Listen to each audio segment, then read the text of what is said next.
Big news on the China file and the ongoing spat between Canada and China. Apparently good news. Apparently we're making developments. We're making progress.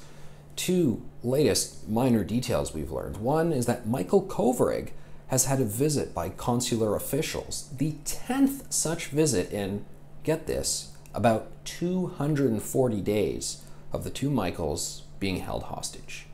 The 10th visit with consular officials. About one every 24 days or so.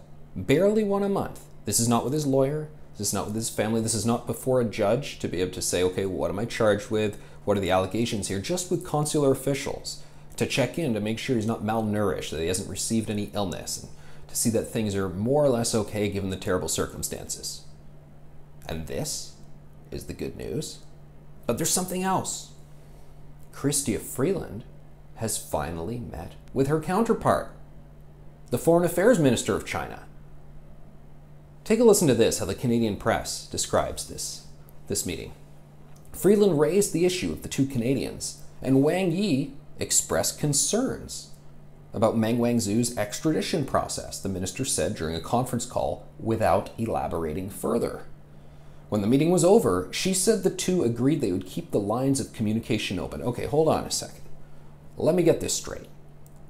So we've had Justin Trudeau not really be able to talk to President Xi Jinping about this at all. And then we were told Donald Trump's going to deal with the situation for us. And Donald Trump, maybe he brought it up, maybe he didn't. Everybody says, oh, we're assured he did. But it clearly was not his primary issue. He's dealing with the trade wars and so forth. So to whatever degree he brought it up, probably not the top item on his to-do list. Chrystia Freeland finally, after all this time meeting with her foreign minister, and it had been reported that they were rebuffing her request for meetings. So she was lucky to get this one. And how does she describe it in a call to reporters?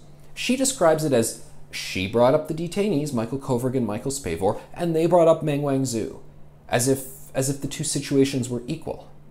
Now, we don't see it that way, and we shouldn't see it that way, because Meng Wanzhou, well, we held her following our extradition agreement with the US. Michael Kovrig and Michael Spavor were arbitrarily detained, and they are hostages.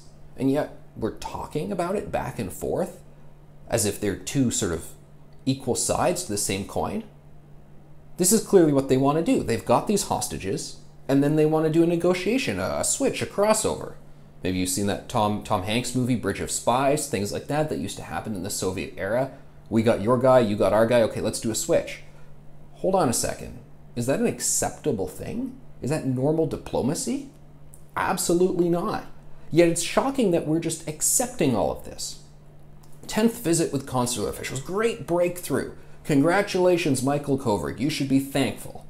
Really? I don't think so. And then this, finally getting a meeting with her counterpart. For what? For them to basically say, yeah, you better believe we want a hostage trade.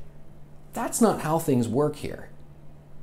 Think of the way they are just so brazenly saying they don't care about our norms, they don't care about the rule of law, they don't care about fairness. They're going to stick it to us every which way they can, and not only do they expect us to continue to take it, but it looks like we're actually going to.